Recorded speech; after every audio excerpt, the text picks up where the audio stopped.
പശ്ചിമേഷ്യയുടെ ആകാശത്ത് മാർച്ച് 20 പുലർച്ചെ തെളിഞ്ഞത് വെറും ഒരു മിസൈൽ വെളിച്ചം മാത്രമായിരുന്നില്ല, മറിച്ച് ദശാബ്ദങ്ങളായി തുടരുന്ന ഒരു സാമ്രാജ്യത്വ അഹങ്കാരത്തിന്റെ അന്ത്യം കുറിക്കാനുള്ള അഗ്നിനാളങ്ങളായിരുന്നു അത്. അമേരിക്കയുടെ താഡ് പ്രതിരോധ കവചങ്ങളെയും ഇസ്രായേലിന്റെ അയൺ ഡോമിനെയും കളിപ്പാവകളെ പോലെ നോക്കി നിർത്തിക്കൊണ്ട് ഇറാന്റെ ഡാൻസിംഗ് മിസൈലുകൾ തങ്ങളുടെ സംഹാര താണ്ഡവമാണ് ആരംഭിച്ചിട്ടുള്ളത്. ഇത് കേവലം ഒരു തിരിച്ചടി മാത്രമല്ല, മറിച്ച് പശ്ചിമേഷ്യയുടെ ഭൂപടത്തിൽ നിന്ന് ശത്രുക്കളെ വേരോടെ പിഴുതെറിയാൻ പോകുന്ന ഒരു മഹായുദ്ധത്തിന്റെ ഇടിമുഴക്കം തന്നെയാണ്. ലോകം കണ്ട ഏറ്റവും അത്യാധുനികമായ പ്രതിരോധ കോട്ടകളെ പോലും വെല്ലുവിളിച്ചുകൊണ്ട് IRGC നടത്തിയ ഈ നീക്കം ആധുനിക യുദ്ധതന്ത്രങ്ങളെ തന്നെ തിരുത്തി കുറിച്ചിരിക്കുകയാണ് ഇപ്പോൾ. എന്നാൽ ഇതൊരു തുടക്കം മാത്രമാണ്.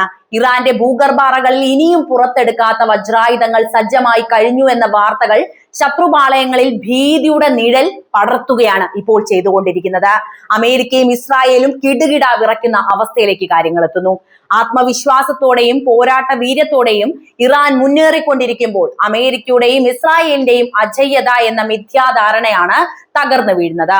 എന്താണ് നിലവിൽ പശ്ചിമേഷ്യയിൽ സംഭവിച്ചുകൊണ്ടിരിക്കുന്നത്? അമേരിക്കയുടെയും ഇസ്രായേലിന്റെയും സാമ്രാജ്യത്വ താല്പര്യങ്ങൾക്ക് ഇറാന്റെ പോരാളികൾ എങ്ങനെയാണ് തുരങ്കം വെക്കുന്നത് എന്ന് നമുക്ക് കൃത്യമായിട്ട് പരിശോധിക്കേണ്ടതുണ്ട്. പശ്ചിമേഷ്യയിലെ നിലവിലെ സാഹചര്യം ഒരു നിർണായക ഘട്ടത്തിലാണ് എന്ന നിരീക്ഷണം തികച്ചും ശരിയാണ്, അല്ലെ? മാർച്ച് 20 ഇസ്ലാമിക് റവല്യൂഷണറി ഗാർഡ് കോർപ്സിന്റെ, അതായത് IRGCയുടെ നീക്കം വെറും ഒരു പ്രത്യാക്രമണം എന്നതിലുപരി മേഖലയിലെ സൈനിക സന്തുലിതാവസ്ഥ അല്ലെങ്കിൽ മിലിറ്ററി ബാലൻസിനെ പുനർനിർണയിക്കാനുള്ള ശ്രമമായിട്ടാണ് പലരും കാണുന്നത്. പല നഷ്ടങ്ങളും ഇറാന് സംഭവിച്ചിട്ടുണ്ട്. ഇറാൻ അതിന് കൃത്യമായിട്ടുള്ള മറുപടി നൽകിക്കൊണ്ടിരിക്കുകയാണ്.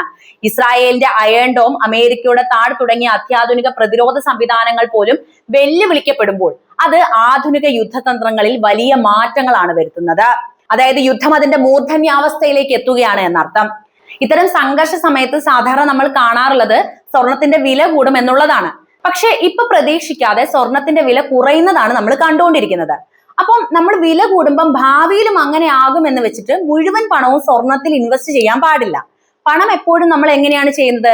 ഡൈവേഴ്സിഫൈഡ് ആയി, അതായത് വിവിധ ഇടങ്ങളിൽ ഇൻവെസ്റ്റ് ചെയ്യാണ് വേണ്ടത്. ഇപ്പൊ മാർക്കറ്റിലാണെങ്കിൽ അത്തരത്തിൽ ഒരു നല്ല നിക്ഷേപ അവസരം വന്നിട്ടുള്ളത് കൂടി നിങ്ങൾ അറിയിക്കുകയാണ് ഞാൻ ചെയ്യുന്നത്. എന്തെങ്കിലും ഒരു കമ്പനി ഒന്നല്ല, സാക്ഷാൽ ടാറ്റയ്ക്ക് കീഴിലുള്ള ടാറ്റ AA ലൈഫ് ആണ് ഈ അവസരം ഒരുക്കുന്നത്. അതും ഇവിടെ നിങ്ങൾക്ക് ക്യാപിറ്റൽ ഗ്യാരണ്ടീഡ് ആയിട്ട്, അതായത് ഇൻവെസ്റ്റ് ചെയ്യുന്ന പണം ഒരു രൂപ പോലും നഷ്ടപ്പെടില്ല എന്ന് 100% ഉറപ്പോടെ ഇൻവെസ്റ്റ് ചെയ്യാവുന്നതാണ്. പിന്നെ മാർക്കറ്റ് കയറുമ്പോൾ അതിന്റെ ലാഭം കിട്ടുകയും ചെയ്യും. ടാറ്റ AA ലൈഫിന്റെ ഇന്നോവേഷൻ ഫണ്ട് എന്ന NFO ആണ് ഇപ്പോൾ ലോഞ്ച് ആയിരിക്കുന്നത്. കൂടുതൽ ഡീറ്റെയിൽസും കാര്യങ്ങളെല്ലാം ഡിസ്ക്രിപ്ഷനിലും കമന്റിലുള്ള ലിങ്കിൽ പോയാലും അറിയാവുന്നതാണ്. മാർച്ച് 31 അവസാന ഡേറ്റ് വരുന്നത്. അതിനു മുൻപ് നിങ്ങൾക്ക് ഈ NFOയിൽ നിക്ഷേപം നടത്താവുന്നതാണ്. ഇന്ത്യ ഇന്നവേഷൻ ഇൻഡെക്സിന്റെ കാര്യത്തിൽ കഴിഞ്ഞ കുറച്ച് വർഷങ്ങൾ നോക്കുകയാണെങ്കിൽ വലിയ മുന്നേറ്റമാണ് നടത്തിയിട്ടുള്ളത്. 2015 85 സ്ഥാനത്തായിരുന്ന ഇന്ത്യ 2025 ആയപ്പോഴേക്കും ഗ്ലോബൽ ഇന്നവേഷൻ ഇൻഡെക്സിൽ 38 സ്ഥാനത്തെത്തിയിട്ടുണ്ട്. അപ്പം ഇത്തരം ഇന്നവേറ്റീവ് ആയിട്ടുള്ള കമ്പനികളിലാണ് ഇതുവഴി ഇൻവെസ്റ്റ്മെന്റ് നടത്തുന്നത്. ടാറ്റ AA ലൈഫിന്റെ തന്നെ മുൻകാല ഫണ്ടുകൾ പരിശോധിച്ചാൽ 2022 പുറത്തിറങ്ങിയ എമർജിംഗ് ഓപ്പർച്യൂണിറ്റീസ് ഫണ്ട് 24%, 2015 പുറത്തിറങ്ങിയ മൾട്ടി ക്യാപ് ഫണ്ട് കഴിഞ്ഞ 5 വർഷത്തിൽ 21% ശരാശരി റിട്ടേൺ ആണ് ഓരോ വർഷവും നൽകിയിട്ടുള്ളത്. അപ്പം ഇവരുടെ മുൻകാല ഫണ്ടുകൾ നല്ല രീതിയിൽ പെർഫോം ചെയ്തിട്ടുണ്ട് എന്ന കാര്യം നമുക്ക് മനസ്സിലാക്കാവുന്നതാണ്. ഇവിടെ NAV 10 രൂപയാണ് വരുന്നത്. നമ്മളെ കൊണ്ടാകുന്ന എത്ര വലിയ എമൗണ്ടും നമുക്ക് ഇവിടെ ഇൻവെസ്റ്റ് ചെയ്യുകയും ചെയ്യാവുന്നതാണ്. മാസം അടയ്ക്കുന്ന എമൗണ്ടിന്റെ 120 ഇരട്ടി വരുന്ന ലൈഫ് കവർ ലഭിക്കുന്നതിനോടൊപ്പം വർഷത്തിൽ 2.5 ലക്ഷം വരെ നിക്ഷേപിച്ചാലും കിട്ടുന്ന ലാഭത്തിന് ടാക്സും ഉണ്ടായിരിക്കുന്നതല്ല. പ്രവാസികൾക്കൊക്കെ കഴിയുമെങ്കിൽ മാസം 18,000 രൂപയൊക്കെ വെച്ച് ഇൻവെസ്റ്റ് ചെയ്താൽ 2 കോടിയൊക്കെ റിട്ടേൺ കിട്ടാനുള്ള സാധ്യത ഇവിടെ നോക്കിയാൽ നമുക്ക് കാണാവുന്നതാണ്. പിന്നെ ഇവിടെ 5 വർഷം ലോക്കിംഗ് പീരീഡ് ഉള്ള കാര്യം ഓർമ്മിപ്പിക്കുകയാണ്. അതുകൊണ്ട് അത്രയും കാലം തുടർച്ചയായി മാറ്റിവെക്കാൻ കഴിയുന്ന എമൗണ്ട് തന്നെ തെരഞ്ഞെടുക്കുക. വീഡിയോയുടെ ഡിസ്ക്രിപ്ഷനിലും കമന്റിലുമുള്ള ലിങ്കിൽ പോയി നോക്കിയാൽ മലയാളത്തിൽ തന്നെ കാര്യങ്ങൾ ചോദിച്ച് മനസ്സിലാക്കാനും ഇൻവെസ്റ്റ് ചെയ്യാനും സാധിക്കും. വേണമെങ്കിൽ അവരുടെ ഒരു ഏജന്റ് വീട്ടിൽ വന്ന് പ്ലാൻ എക്സ്പ്ലെയിൻ ചെയ്ത് തരണമെങ്കിൽ അതിനുള്ള സൗകര്യവുമുണ്ട്. താല്പര്യമുള്ളവർക്ക് ചെക്ക് ചെയ്ത് നോക്കാവുന്നതാണ്. അതല്ലെങ്കിൽ സ്ക്രീനിൽ കാണുന്ന ഈ QR കോഡ് സ്കാൻ ചെയ്താലും മതി. മാർച്ച് 31 NFOയുടെ ലാസ്റ്റ് ഡേറ്റ്. അതായത് ഇനി 9 ദിവസം കൂടി മാത്രമേ നമ്മുടെ മുന്നിൽ ബാക്കിയുള്ളൂ. അതുകൊണ്ടാണ് ഈ പ്രധാനപ്പെട്ട കാര്യം സംസാരിക്കുന്ന സമയത്ത് തന്നെ ഞാൻ ഇതിനെക്കുറിച്ച് പറഞ്ഞിട്ടുള്ളത്. നമുക്ക് എന്തായാലും വീഡിയോയിലേക്ക് തന്നെ തിരിച്ചു വരാം. ഫാർസ് വാർത്താ ഏജൻസിയെ പോലുള്ള മാധ്യമങ്ങൾ നൽകുന്ന റിപ്പോർട്ടുകൾ സൂചിപ്പിക്കുന്നത് ഇറാന്റെ ഭാഗത്തു നിന്നുള്ള കടുത്ത പോരാട്ട വീര്യമാണ് ഇവിടെ നടക്കുന്നത് എന്നതാണ്. അതായത് ഇത് കേവലം 2 രാജ്യങ്ങൾ തമ്മിലുള്ള അതിർത്തി തർക്കം ഒന്നുമല്ല, മറിച്ച് പശ്ചിമേഷ്യയിൽ ആര് ആധിപത്യം സ്ഥാപിക്കുമെന്ന വലിയൊരു രാഷ്ട്രീയ സൈനിക പോരാട്ടമായിട്ടാണ് ഇപ്പോൾ ഈ യുദ്ധം മാറിയിട്ടുള്ളത്. ഇസ്രായേലിന്റെയും അതുപോലെ അമേരിക്കയുടെയും സാന്നിധ്യത്തെ മേഖലയിൽ നിന്ന് പൂർണ്ണമായും നീക്കം ചെയ്യുക എന്ന ഇറാന്റെ പ്രഖ്യാപിത ലക്ഷ്യവും സ്വന്തം നിലനിൽപ്പിനായി ഇസ്രായേൽ നടത്തുന്ന പ്രത്യാക്രമണങ്ങളും ഈ സംഘർഷത്തെ കൂടുതൽ സങ്കീർണമാക്കിക്കൊണ്ടിരിക്കുകയാണ് ചെയ്യുന്നത്. കാരണം ഇറാൻ ശക്തനായാൽ പേടിക്കുന്നത് ഇസ്രായേൽ തന്നെയാണ്.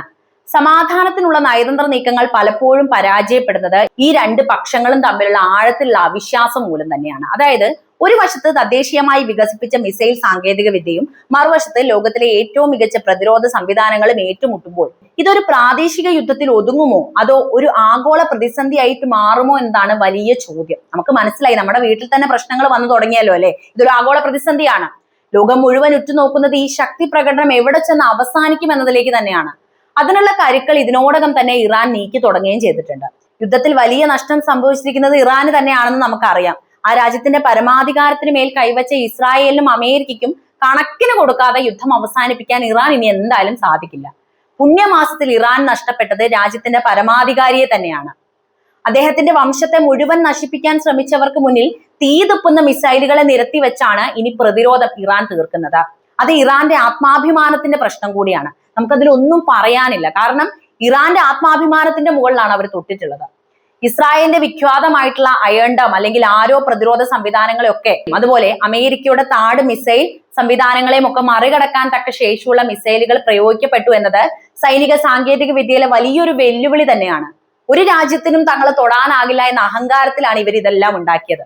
ഡാൻസിങ് മിസൈലുകൾ എന്ന് വിശേഷിപ്പിക്കപ്പെടുന്ന ഹൈപ്പർസോണിക് അല്ലെങ്കിൽ തന്ത്രപരമായ പാത മാറ്റാൻ കഴിയുന്ന മിസൈലുകൾ, അതായത് പാത പെട്ടെന്ന് മാറ്റാൻ കഴിയുന്ന മിസൈലുകൾ ഉണ്ട് ഇറാന്റെ കയ്യിൽ. ഇത് ആധുനിക പ്രതിരോധ കോട്ടകളിൽ വിള്ളൽ ഉണ്ടാക്കാൻ സാധ്യതയുണ്ട് എന്നത് വളരെ ഗൗരവകരമായിട്ടുള്ള കാര്യം തന്നെയാണ്. എന്നിരുന്നാലും ഈ പോരാട്ടം ഒരു മഹായുദ്ധത്തിലേക്ക് നീങ്ങുമോ എന്നത് ഇപ്പോഴും പ്രവചിക്കാൻ പറ്റാത്തൊരു വിഷയമാണ്. ചരിത്രപരമായി നോക്കുകയാണെങ്കിൽ ഇത്തരം വലിയ സൈനിക നീക്കങ്ങൾ പലപ്പോഴും നയതന്ത്രപരമായ വിലപേശലുകൾക്കും ശക്തി പ്രകടനങ്ങൾക്കും വേണ്ടി ആയേക്കാം. പക്ഷേ കാര്യങ്ങൾ കൈവിട്ടു പോവുകയാണെങ്കിൽ മഹായുദ്ധത്തിലേക്ക് ഇത് എത്തുകയും ചെയ്യും. അമേരിക്കയുടെയും ഇസ്രായേലിന്റെയും സൈനിക പ്രതികരണം വരും ദിവസങ്ങളിൽ എങ്ങനെ ആയിരിക്കും എന്നതിനെ ആശ്രയിച്ചിരിക്കും മേഖലയിലെ സമാധാന അന്തരീക്ഷം എന്നാണ് നിലവിൽ നമുക്ക് മനസ്സിലാക്കാൻ കഴിയുന്നത്. എന്തായാലും ഫാർസ് വാർത്താ ഏജൻസി റിപ്പോർട്ട് ചെയ്യുന്നത് പോലെ ഒരു വലിയ മാറ്റത്തിന്റെ തുടക്കമാണോ ഇത്, അതോ കൂടുതൽ വലിയൊരു പ്രാദേശിക യുദ്ധത്തിന്റെ മുന്നോടിയാണോ എന്നത് ലോകം ഉറ്റുനോക്കിക്കൊണ്ടിരിക്കുന്ന ഒരു പ്രധാനപ്പെട്ട വിഷയം തന്നെയാണ്. എന്തായാലും ഇന്ന് പശ്ചിമേഷ്യയുടെ മണ്ണ് സാക്ഷ്യം വഹിക്കുന്നത് കേവലം ഒരു പ്രാദേശിക തർക്കത്തിന് മാത്രമല്ല, മറിച്ച് ലോകക്രമത്തെ തന്നെ മാറ്റിമറിക്കാൻ പോകുന്ന ഒരു വൻ ശക്തിയുടെ പോരാട്ടത്തിനാണ് എന്ന കാര്യത്തിൽ സംശയമില്ല. മാർച്ച് 20 പുലർച്ചെ ഇസ്ലാമിക് റവല്യൂഷണറി ഗാർഡ് കോർപ്സ് അതായത് IRGC നടത്തിയ മിസൈൽ വർഷം ഈ പോരാട്ടത്തിന്റെ തീവ്രത വർദ്ധിപ്പിച്ചിരിക്കുകയാണ്. അതായത് തീ മഴയാണ് അവർ പെയ്യിപ്പിച്ചിട്ടുള്ളത്. എന്നാൽ ഈ സംഭവ വികാസങ്ങളെ സൂക്ഷ്മമായി നിരീക്ഷിക്കുമ്പോൾ ഇതിന് പിന്നിൽ അമേരിക്കയും ഇസ്രായേലും വർഷങ്ങളായി മെനഞ്ഞെടുത്ത തന്ത്രങ്ങളുടെ ആസൂത്രിതമായ ഇടപെടലുകൾ നമുക്ക് കാണാൻ കഴിയും. അതായത് ഈ യുദ്ധത്തിനുള്ള യഥാർത്ഥ കാരണക്കാരൻ ഇറാൻ അല്ല. എല്ലാ പ്രശ്നത്തിനും കാരണം അമേരിക്കയും ഇസ്രായേലുമാണ്. പശ്ചിമേഷ്യയിലെ തങ്ങളുടെ ആധിപത്യത്തിന് ഭീഷണിയാകുന്ന ഏത് ശക്തിയെയും ഇല്ലാതാക്കുക എന്നത് അമേരിക്കയുടെയും അതുപോലെ ഇസ്രായേലിന്റെയും പ്രഖ്യാപിത ലക്ഷ്യമാണ്. ഇറാനിലെ ഉന്നത സൈനിക ഉദ്യോഗസ്ഥരെയും IRGC വക്താവ് അലി മുഹമ്മദ് നൈനിയെയും ലക്ഷ്യമിട്ട് നടന്ന ആക്രമണങ്ങൾ ഈ സഖ്യത്തിന്റെ നേരിട്ടുള്ള ഇടപെടലുകളുടെ തെളിവായിട്ട് ഇറാൻ ചൂണ്ടിക്കാണിച്ചിട്ടുള്ളതാണ്. തങ്ങളുടെ സാങ്കേതിക കരുത്തും ആധുനിക ആയുധങ്ങളും ഉപയോഗിച്ച് മേഖലയിലെ പ്രതിരോധ കോട്ടകൾ തകർക്കുവാനും അതുവഴി ഭീതിയുള്ള ഒരു അന്തരീക്ഷം നിലനിർത്താനുമാണ് ഈ സഖ്യം ശ്രമിച്ചുകൊണ്ടിരിക്കുന്നത്. സമാധാനത്തിന്റെ വക്താക്കളാണെന്ന് അവകാശപ്പെടുന്ന അമേരിക്കയാണ് ഇതിലെല്ലാം ചരടും വലിക്കുന്നത്. ഫാർസ് വാർത്താ ഏജൻസി പുറത്തുവിട്ട വിവരങ്ങൾ പ്രകാരം ഈ പോരാട്ടം കേവലം പ്രതിരോധത്തിൽ ഒതുങ്ങുന്ന ഒന്നല്ല. ഇസ്രായേലിന്റെ സൈനിക കേന്ദ്രങ്ങളെയും അതുപോലെ അമേരിക്കൻ സാന്നിധ്യത്തെയും ലക്ഷ്യം വെച്ചുള്ള ഇറാന്റെ നീക്കങ്ങൾ ഈ സഖ്യത്തിന്റെ അഹങ്കാരത്തിന് തിരിച്ചടിയാകാറുണ്ട് എന്നത് മറ്റൊരു യാഥാർത്ഥ്യമാണ്. ഇതൊരു പക്ഷേ പാശ്ചാത്യ മാധ്യമങ്ങൾ സംസാരിക്കുന്ന വിഷയമല്ല. അമേരിക്കൻ താഡ് മിസൈൽ വേദ സംവിധാനങ്ങളെ പോലും വെല്ലുവിളിക്കുന്ന മിസൈൽ സാങ്കേതിക വിദ്യ ഇറാൻ പ്രയോഗിക്കുമ്പോൾ അത് വാഷിംഗ്ടണിനും ടെൽ അവീവിനും ഒരുപോലെ ആശങ്കയുണ്ടാക്കുന്നുണ്ട്. യഥാർത്ഥത്തിൽ പശ്ചിമേഷ്യയിൽ അസ്ഥിരത വിതയ്ക്കുന്നതും സമാധാന സാധ്യതകൾ ഇല്ലാതാക്കുന്നതും ഈ അമേരിക്കൻ ഇസ്രായേൽ അച്ചുതണ്ടാണെന്ന വാദത്തിന് ഇന്ന് വലിയ പിന്തുണയും ലഭിക്കുന്നുണ്ട്. കാരണം അവരാണ് എല്ലാത്തിനും കാരണമെന്ന് ലോകം തിരിച്ചറിഞ്ഞിട്ടുണ്ട്.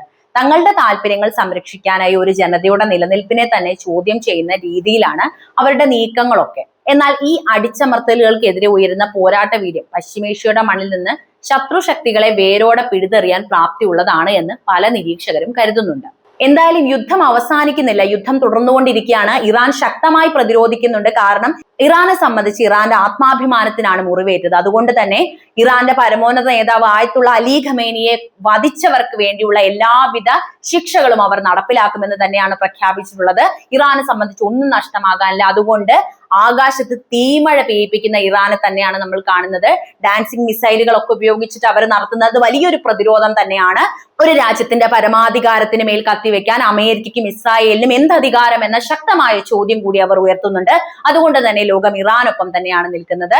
യുദ്ധം വ്യാപിക്കാതെ എത്രയും പെട്ടെന്ന് അവസാനിക്കണമെന്ന് തന്നെയാണ് നമ്മൾ എല്ലാവരും ആഗ്രഹിക്കുന്നത്. എന്തായാലും ഇത്തരം കാര്യങ്ങൾ മനസ്സിലാക്കുന്നതിനോടൊപ്പം നമ്മുടെ രാജ്യത്തിന്റെ കാര്യം എടുത്താൽ പല മേഖലകളിലും ഇന്നവേഷന്റെ കാര്യത്തിൽ ഇന്ത്യ വളരെയേറെ മുന്നോട്ട് പോയിക്കൊണ്ടിരിക്കുന്നു എന്ന കാര്യം നമ്മൾ മനസ്സിലാക്കണം.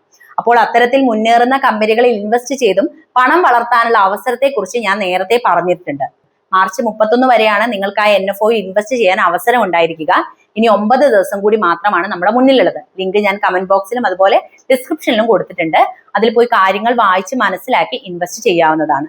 അതല്ലെങ്കിൽ സ്ക്രീനിൽ കാണുന്ന ഈ QR കോഡ് സ്കാൻ ചെയ്താലും മതി. എന്തായാലും യുദ്ധത്തെക്കുറിച്ചുള്ള പുതിയ അപ്ഡേറ്റ്സ് നിങ്ങളിലേക്ക് എന്തായാലും എത്തിക്കുന്നതാണ്. ഈ വിഷയത്തെക്കുറിച്ചുള്ള നിങ്ങളുടെ നിലപാടുകൾ എന്തായാലും കമന്റ് ബോക്സിൽ എഴുതുക.